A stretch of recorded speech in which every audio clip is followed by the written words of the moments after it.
Bienvenue à tous sur TV5 Monde et merci encore de votre fidélité. Avant-dernière étape, avant la fin de ce tour du Faso et les Burkinabés continuent de voir la vie en jaune.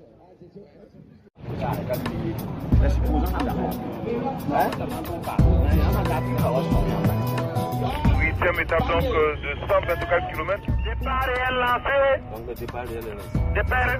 Ok, bonne chance pour nous. Les consignes données, c'est surtout défendre notre maillot, préserver les acquis. Nous sommes avantagés dans la mesure là où nous détenons le maillot jaune. Donc ça, c'était notre objectif principal. Et le maillot jaune, nous avons le maillot jaune, le maillot le plus convoité du tour que tout le monde recherche. Il a conscience que réellement, il a une lourde responsabilité au sein des étalons cyclistes et au sein de la nation burkinabé. Donc, franchement, le maillot jaune se porte bien, il est bien supporté par ses coéquipiers et je crois qu'il n'y a pas de problème. Et c'est depuis la première étape que les étalons endossent ce maillot jaune. Ils se sont battus pour le conserver jusqu'à maintenant et cela a encore été confirmé hier.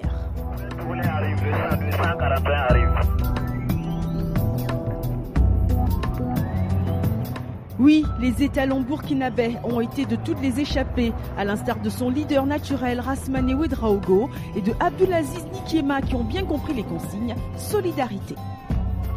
Une course au niveau national, ce n'est pas une course de club. Il faut que les gens soient collectifs. Et nous avons travaillé à ce que réellement, ils courent collectivement. Et ce travail paye, puisque les Burkinabés se la jouent collectif depuis le début. Mais Martin Sawadogo semble anxieux, une anxiosité qui va vite disparaître, tant Nikiema et Ouedraogo maîtrisent la course. La course, je crois qu'on les contrôle pour le moment. C'est un départ quand même qui est un peu foudroyant, mais je n'ai pas peur. Voilà qu'ils sont en train de gérer les attaques de devant, il n'y a pas de problème. Oui, les gars assurent, Rasmane Ouedraogo et Abdulaziz Nikiema sont les maîtres du rythme de la course. À l'arrivée, au sprint, c'est le Burkinabé Rasmane Ouedraogo qui l'emporte. Deuxième victoire d'étape pour le Burkina Faso et le rêve continue pour le peuple du Faso.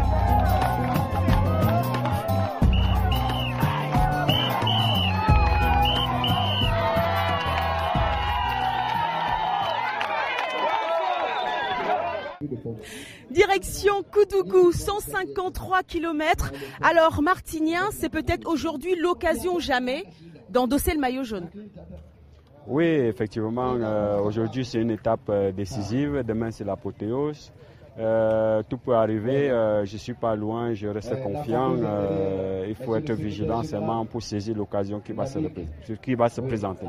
Alors nous allons tout de suite voir ça avec le résumé de cette étape.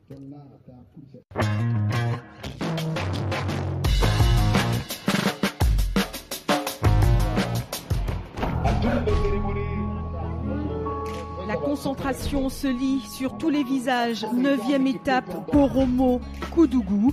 Chaque équipe veut pouvoir s'illustrer avant l'ultime étape et l'arrivée à Ouagadougou.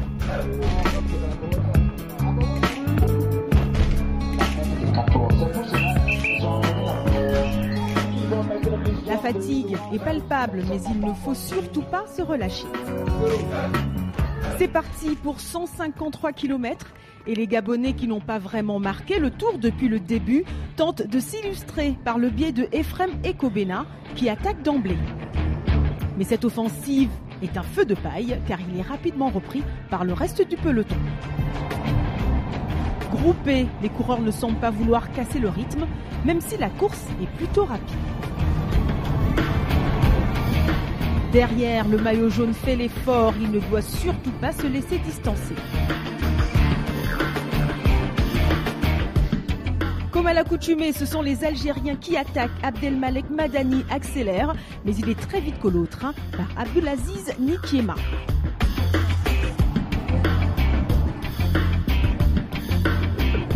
Quatre hommes sont dans le groupe de tête, 2 Algériens, un Burkinabé et un Français de l'équipe de la Sarthe. Quelques kilomètres plus tard, Nikiema voit passer devant lui le Camerounais Martinien Tega, l'homme le plus dangereux pour les Burkinabés. Mais personne ne lâche, le train est très rapide. Et si devant ça va vite, derrière on stoppe tout. Crevaison du Français de l'équipe de la Sarthe, Vincent Frelon. Il faut dire que 9 jours de course, ça laisse des traces.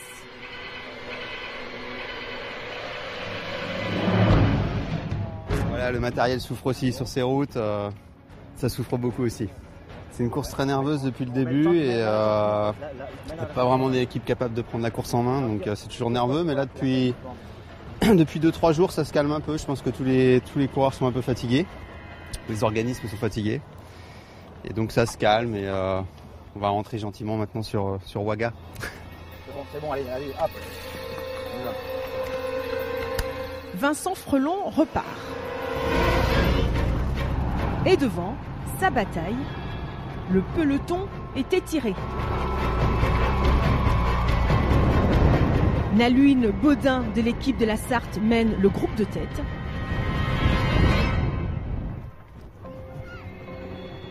Derrière, le peloton roule groupé.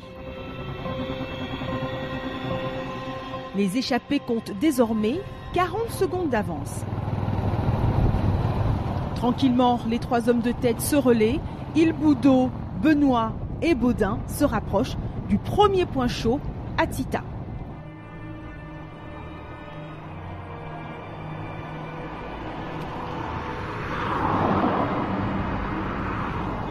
Et le duel se joue entre l'Algérien Mohamed Reda Benoît et le Burkinabé Harouna Ilboudo. Nous avons le 35, 21. Et c'est Benoît qui l'emporte.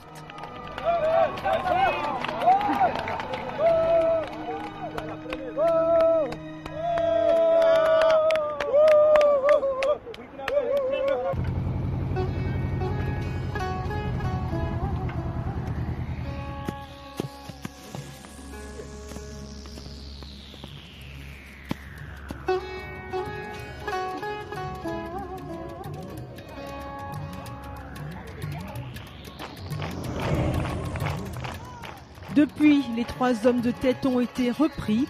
Le peloton roule très vite. Il est étiré.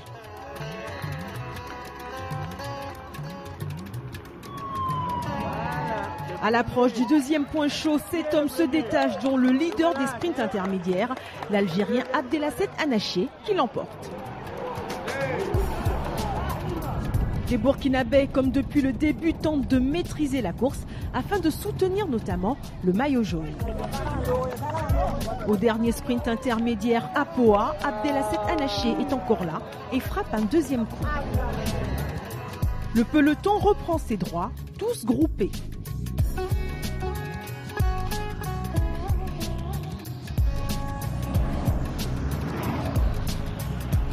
Jusqu'à cette accélération de Abdelmalek Madani qui veut engranger une 5e victoire pour l'Algérie durant cette 25e édition.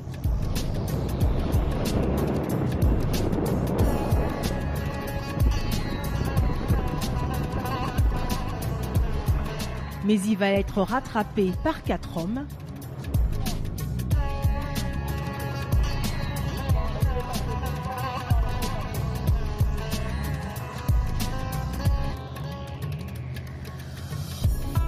Ils sont maintenant 5 devant.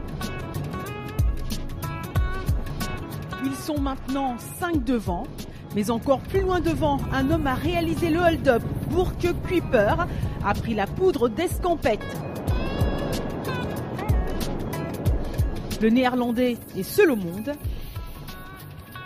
30 secondes le séparent de ses poursuivants, mais il ne lui reste plus que 5 km avant l'arrivée. Burke Kuiper y croit.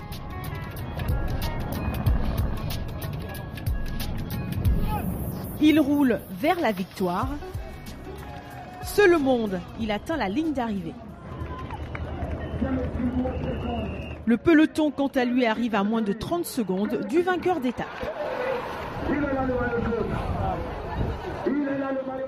Première victoire d'étape pour la Hollande. Grâce à la presse nationale et internationale, qu'elle soit écrite, parlée au télévisuel. Mais la hiérarchie n'est pas bousculée. Zidoueba reste en jaune. Voici la photo de famille qui va faire le tour du monde. Et elle s'appelle Le Tour du Faso, ce sont aussi de magnifiques paysages. Justement, je vais vous laisser découvrir un lieu majestueux. C'est dans la ville de Bonfora. À demain sur TV5 Monde.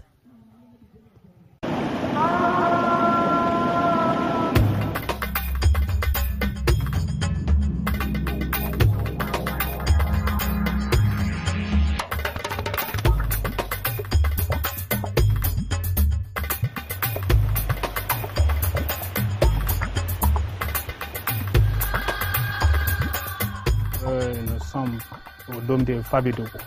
Fabédougou, ça vient du nom du premier habitant, il s'appelait Fambi. Il venait du Ghana actuel, c'était un chasseur, un agriculteur et pratiquait aussi de la pêche. Il est venu s'installer ici à cause de la fertilité de la terre. Donc à cette époque, il y avait de la mer ici. Donc, mais c'était, en tout cas la mer, c'était sacré. Voilà, vous savez, en Afrique, ici, il y a plus de coutumes qu'il faut respecter chaque moment.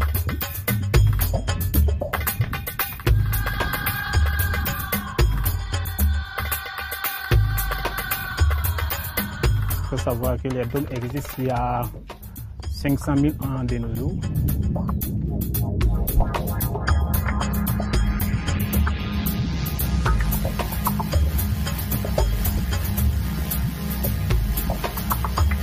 faut savoir que cette roche est composée du grès.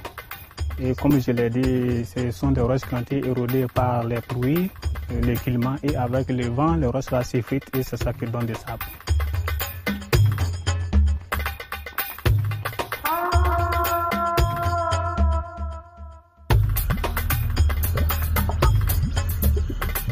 Il faut savoir qu'à l'époque, c'est ici même les habitants du village vivaient.